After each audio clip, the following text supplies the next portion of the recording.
दुर्लभ होते हैं जब जिनत तो प्राप्त होता है। जैन दर्शन में हमारा जन्म हुआ करता है। सौभाग्यशाली हम लोग कि उस वंश में हमने जन्म लिया है। ऐसा पवित्र धर्म जिसे स्वर्ग से देवता भी प्रणाम किया करते हैं, ऐसी पवित्र साधना और चिंतन जो पशु को परमेश्वर, जो नर को नारायण और कंकर को तीर्थंकर बना दिया करती है, ऐसे पावन धर्म।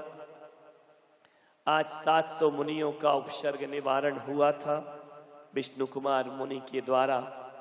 और विष्णु कुमार मुनि ने जब 700 मुनियों की रक्षा की, उसी दिन से आज का पर्व रक्षाबंधन का पर्व बन गया। जैन संस्कृति उन्हीं के स्मरण स्वरूप यह रक्षाबंधन का त्योहार मनाती है। भाई बहन का त्योहार ये कब से बन गया मुझे पता नहीं, लेकिन वैदिक परंपरा और श्रमण परंपरा दोनों में आज के दिन तो गुरु और शिष्य की रक्षा का त्योहार है।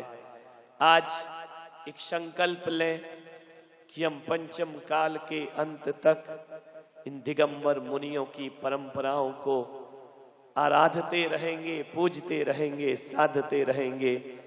और जब तक इस तन में प्राण है, मुनि धर्म हमारा जीवन है, श्रवण संस्कृति हमारा जीवन है। ऐसा संकल्प लेकर के जाएं, मन से, वचन से, काय से। स्वप्न में भी मुनि निंदा, गुरु निंदा हमारे जीवन में नहीं आना चाहिए। गुरु निंदा जिन जिन ने की है, इतिहास उठाकर देखो, कोढ़ियों का शरीर प्राप्त हुआ करता है उन्हें। संसार में अनेक यातनाओं को सहन करते हैं। त्याग तपस्या कितना कुछ भी कर लो, बिना गुरु कृपा के निर्वाण की प्राप्ति नहीं हुआ करती है, कल्याण नहीं हुआ करता है। भगवान की भक्ति से और गुरु की भक्ति में बड़ा अंतर है। एक बार एक लोहे के टुकड़े के मन में आ गया कि मैं सोना बन जाऊं। क्या कीमत है मेरी, लोहे की तरह भटकता फिर रहा हूं। वह सोने के पास गया, सोने से बोला मुझे सोना बना दो। सोना मुस्कुराया कि तू कहां लोहा, मैं कहां सोना। तू कहां क्विंटल के भाव से बिकता है, मैं कहां तोले के भाव से बिका करता हूं। तेरी और मेरी क्या बराबरी हो सकती है। लोहे ने कहा मुझे अपनी औकात पता है, इसीलिए तो आया हूं कि मेरी कीमत बढ़ा दो। मैं कहां भंगार में बिका करता हूं, अपनी शरण में लेकर मुझे सोना बना दो। सोना मुस्कुराया कि ये तो बड़ा कठिन काम है। कहते हैं लोहा बरसों पड़ा रहा सोने के पास, लेकिन सोना उसे सोना नहीं बना पाया। एक दिन एक पत्थर पड़ा था। पत्थर ने कहा ए लोहे के टुकड़े, क्यों परेशान होता है। बोले मुझे सोना बनना है।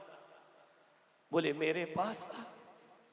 बोले चल हट, ऐसा कुरूप, तेरा खुद का तो कोई रूप नहीं, तू लोहा तो बन नहीं पा रहा, मुझे सोना बनाने की बात करेगा। पत्थर का जीवन तेरा, लोगों के पैरों की ठोकरें खाने वाला, तू क्या सोना बनाएगा। अपनी औकात देख।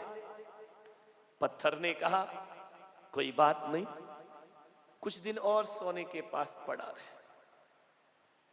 बरसों पड़ा रहा। एक दिन थक कर हार कर लोहे ने कहा चलो इस पत्थर का सुन लेते हैं। पत्थर की कोई इज्जत नहीं थी उसकी नजरों में। लोहे के टुकड़े ने कहा चल तू बनाएगा मुझे सोना। बोले बना दूंगा, मेरे पास आ जा। जैसे ही गया,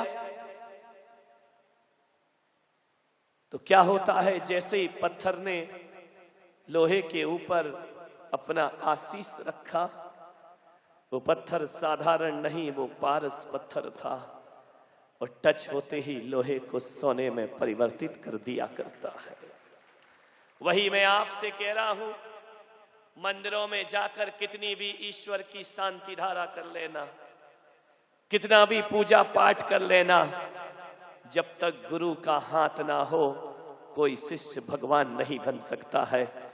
और भगवान बनने के लिए गुरु रूपी पारस पत्थर के पास जाना ही पड़ता है। भगवान के पास पड़े रहो, वो कभी भगवान ना बनाएंगे। सदगुरु मिल गया पारस पत्थर रूपी, तो वह जीवन को भगवान बना दिया करता है। ध्यान रखिए।